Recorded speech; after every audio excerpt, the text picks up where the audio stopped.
Halo Konsum Kampus, kembali lagi dengan program USU Inovasi. Kali ini kita berkunjung ke Galeri Daun Workshop Nauli Ecoprint. Di samping saya ada Ibu Iwan selaku pemilik dari Ecoprint sendiri. Jadi daripada penasaran, mari kita kenalan langsung sama Ibu Iwan.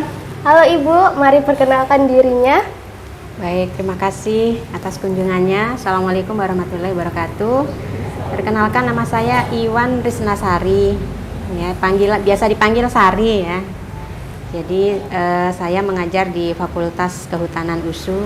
Oke, jadi seperti yang saya bilang dari awal, kita berkunjung ke Galeri dan Workshop Nauli Ecoprint. Jadi sebenarnya Bu, saya ingin tanya-tanya nih, sebenarnya apa sih Ecoprint itu sendiri Bu? Ya. Jadi ecoprint itu terdiri dari dua kata, eco dan print ya. Jadi eco itu merujuk dari kata eco-friendly. Jadi segala sesuatu termasuk proses yang eco-friendly, ramah lingkungan. Kemudian print itu artinya cetak ya. Jadi kita mencetak karena konsepnya tadi eco-friendly. Jadi semua yang bisa dicetak dari alam itu kita cetak, daun, kulit, bunga. Nah itu kira-kira. Seperti itu teman-teman. Jadi bagaimana awal pertama kali ide membuat Ecoprint itu sendiri Bu? Ya. Jadi sebenarnya Ecoprint sendiri kan bukan sesuatu yang baru ya. Bahkan awalnya itu dari luar negeri ya yang saya tahu gitu ya.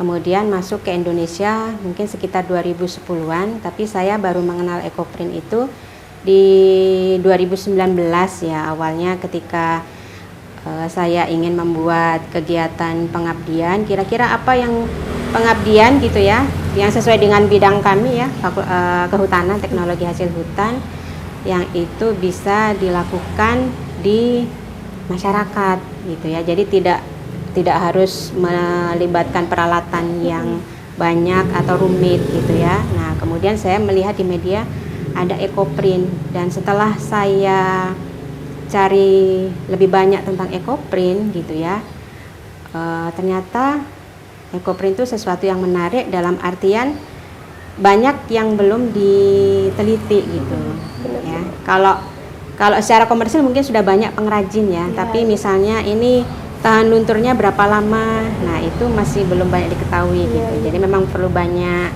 belajar, harus dipelajari dan risk lebih jauh gitu. Oke. Jadi Ibu udah masuk ke dalam Ecoprint ini, dan prestasi-prestasi apa aja yang udah Ibu dapat dari Ecoprint sendiri? Prestasinya mungkin belum banyak ya, karena mungkin berjalan kurang lebih 2-3 tahun gitu ya. Tapi mungkin yang beberapa, jadi kita mulai memproduksi, mulai komersil gitu ya, itu di tahun 2020. Nah di tahun 2020 itu kita juga, saya dengan adik-adik ya yang membantu saya, jadi mereka yang mengelola gitu ya, itu pernah masuk sebagai finalis apresiasi kreasi Indonesia, yang itu merupakan program pertama ya dari Kemenparekraf untuk Ekraf, ekonomi kreatif gitu. Jadi Nauli Ecoprint pada saat itu masuk sebagai finalis di Sumut gitu ya, sehingga diberi kesempatan untuk mengikuti bootcamp dan pameran waktu itu di Deli Park Mall ya.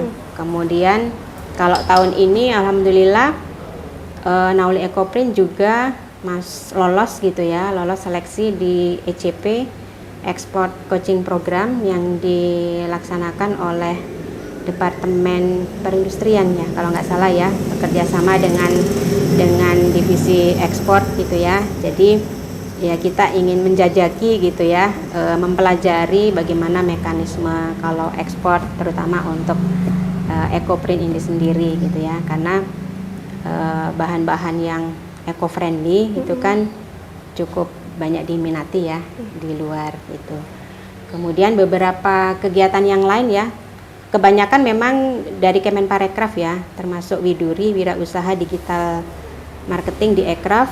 Nah, Nauli Ecoprint juga lolos sampai ke 30 besar di Sumut gitu. dan ada beberapa lagi. Mungkin itu. Jadi Bu, tantangan yang ada gitu yang saat Ibu merintis EcoPrint ini itu apa Bu? Kalau tantangannya, karena kita posisinya di Sumatera ya, di luar Jawa, jadi pertama itu dari sisi bahan baku. Jadi karena eco-friendly, berarti kan semua bahan termasuk kain ya, serat, itu menggunakan serat alam gitu. Jadi serat alam yang memang tidak ada campuran polyester gitu. Nah itu rata-rata kita masih membeli dari Jawa gitu ya. Kalau pewarna, nah kita bisa mengambil dari sekitar gitu ya. Kemudian juga pemasaran gitu ya, kan kita inginnya ini berkembang gitu ya. Jadi kalau mungkin masyarakat di Sumut itu apa ya, mungkin lebih menyukai warna-warna yang agak ngejreng gitu ya, warna yang kuningnya kuning cerah gitu. Sementara kalau pewarna alami gitu ya, pewarna alami itu kan cenderung memang dia soft gitu. Nah jadi itu tantangannya. Jadi memang di saat kita melakukan pemasaran, di situ juga kita melakukan edukasi gitu. Jadi apa kelebihan dari produk ini gitu. Mungkin itu sih. Terus Bu, saya mau nanya tentang bahan baku seperti dedaunan atau bunga-bunganya itu juga dikirim dari Jawa atau mencari kayak di sekitar rumah itu bisa nggak sih Bu?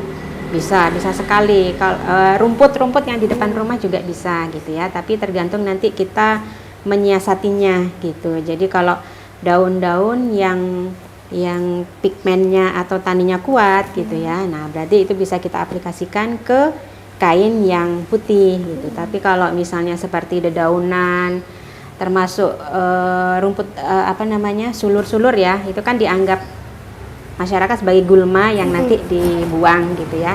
Nah itu juga bisa dipakai, tapi harus pada kain yang latarnya gelap gitu. Jadi intinya semua bisa digunakan di sekitar rumah gitu.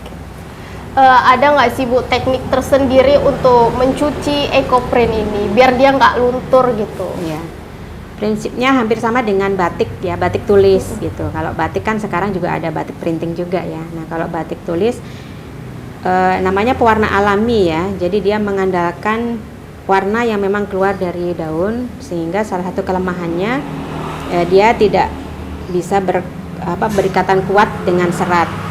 Nah, jadi triknya kainnya harus diberi perlakuan gitu ya, diberi perlakuan. Jadi kainnya ini nanti diberi perlakuan khusus sebelum kita warnai, kemudian kita tempel dengan daun. Jadi nanti kain ini istilahnya dimordan ya, dengan tawas, kemudian dengan tanin ya. Jadi dengan rebusan kayu, rebusan kulit kayu yang mengandung tanin. Nah, itu bisa di treatment di kain gitu ya, sehingga apa? Sehingga kain ini nanti berikatan kuat dengan warna-warna daun. Itu dari sisi perlakuan kain. Kemudian kalau sudah jadi EcoPrint, berarti bagaimana pemeliharaannya gitu. Jadi mencuci tidak boleh dengan deterjen pemutih ya, karena pemutih itu kan sifatnya meluruhkan warna ya. Jadi harus dengan soft deterjen, sabun lerak atau sabun bayi. Kemudian tidak boleh dijemur di bawah sinar matahari, cukup dijemur kering angin ya. Kemudian tidak dicuci dengan mesin cuci. Nah itu saja sih. Boleh nggak nih Bu kita lirik-lirik sedikit produk-produknya sama sertifikat atau foto-foto Ibu yang ada di sini, boleh nggak Bu? Boleh, silakan.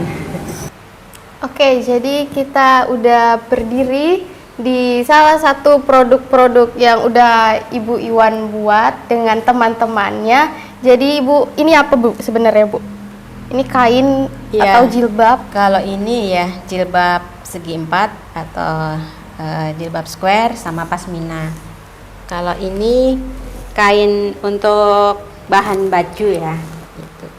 Jadi semua prosesnya semua kain yang putih ya, yang belum diwarnai, dan dia harus kain serat alam gitu ya, karena kan kita mengusung eco-friendly gitu ya. Sebenarnya kalau kain apapun bisa, cuman hasilnya kurang optimal gitu ya. Tapi itu tadi karena kita konsepnya eco-friendly, jadi kain serat alam, linen, rayon, sutra, dan lain-lain, warna putih.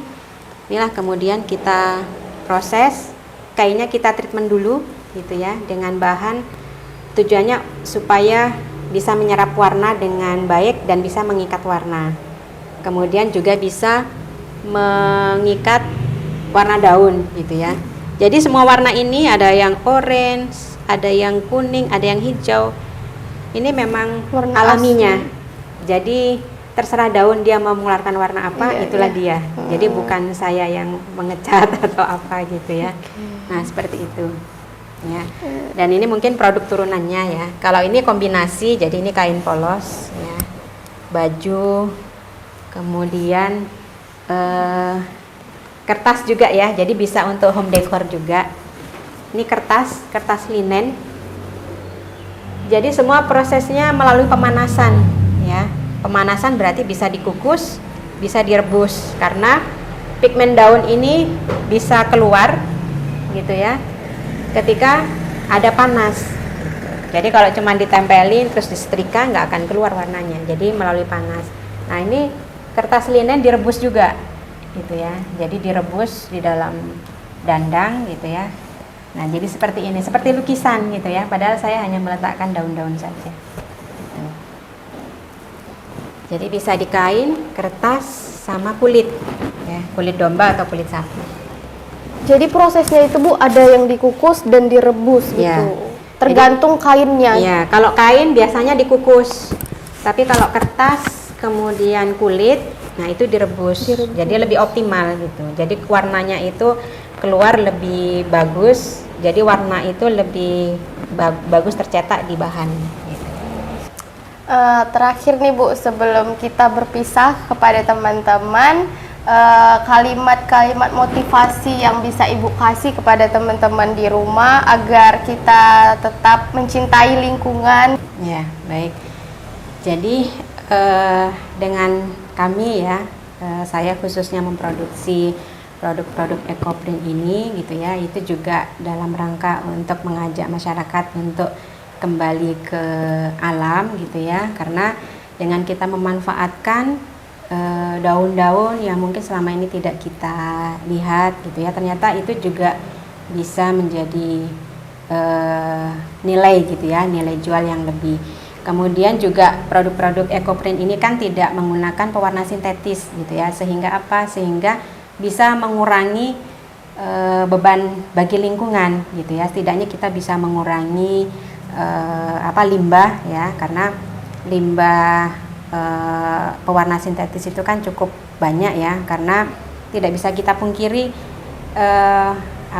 pakaian itu kan termasuk bahan utama ya, termasuk sandang gitu ya yang sering kita gunakan gitu ya. Nah, sehingga dengan menggunakan produk-produk ekoprint, nah itu turut andil juga menjaga lingkungan. Kemudian juga bisa memberdayakan masyarakat sekitar gitu ya. Seperti ini saya tidak bisa menjahit, nah saya bisa memberdayakan ibu-ibu yang bisa menjahit gitu ya. Saya tidak sanggup mengerjakan semua, nah saya juga bisa mengajak ibu-ibu gitu ya atau masyarakat sekitar itu untuk membuat produk-produk ekoprint.